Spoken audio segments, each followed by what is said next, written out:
Episode 4, Absentee or In-Person Voting? Which is better? Welcome back. My name is Richard Bell. Now, as a properly registered voter, should you vote by mail, also known as absentee voting, or in person? The simple answer is do what is most convenient for you under your state's rules. But voting in person and early is still the best way to ensure your vote is counted on the spot. Now, absentee, also known as vote by mail, in most states is an option for everyone, but in some states, you need to offer an excuse such as disability or absence from the state on election day. So you know by now, I'm going to send you to Voteorg to check out whether you need an excuse to vote by absentee ballot in your state or not.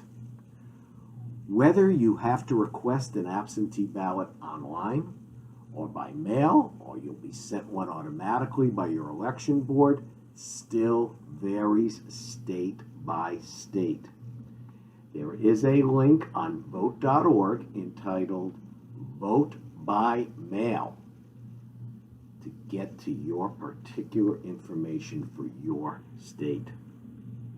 If you can vote by mail, check out those rules on that Vote.org website, because requesting and filling out an absentee ballot requires that you do it right to have it counted. Some states have specific ID requirements along with your signature on the envelope. Some require signatures in multiple places on the envelope. Others require more specific information to be filled in on the envelopes. Once again, it varies state by state. While I prefer easy voting rules, not all states and courts agree if you've been reading the news lately. That means you must properly request the absentee ballot on time, fill out the ballot, sign it, attach proper ID if required, put postage if required, and return it as early as possible, and certainly by the particular date required by your state, to vote by mail or to vote in a drop box, a designated box somewhere in your county where you can physically put the ballot in the envelope, of course, or take it to your county board of elections. Now, all of these rules vary a lot by state. Some states make you request a ballot for each election. Some states send it to you for future elections. So you really, once again, have to know your own state's rules. My best advice is to read your state rules on Vote.org and read the rules that come with your mail-in ballot and follow all of those rules exactly. Check the ballot before you send it in. Then check it again. Then recheck it for a third time before you return that ballot, either by mail, into a drop box, or at the County Board of Elections. You need to get it right to have your vote count. Now, many states now let you go online to check whether your mail-in ballot was received and counted.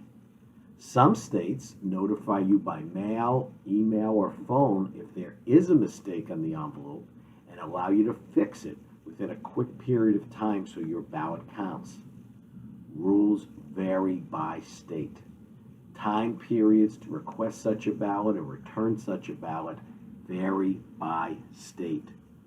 Check out your state's rules on Vote.org. You're never going to get tired of hearing me say it because it is so important. Check the rules before every election. Most importantly, if you want to vote absentee and are eligible, request the ballot as soon as possible and return it as soon as possible by mail, drop box, or at the County Board of Elections. My first 3 rules of voting, whether it's by mail or in person, are early, early, early. Never forget that, and you will be fine.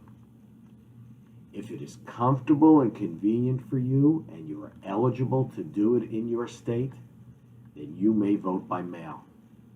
If you are physically able to do so, maybe voting in person is better for you, since you will know on the spot if your ballot will be counted. So if you'd rather vote in person, then you need to listen to episode 5. Early voting or election day voting? What should I do? See you soon.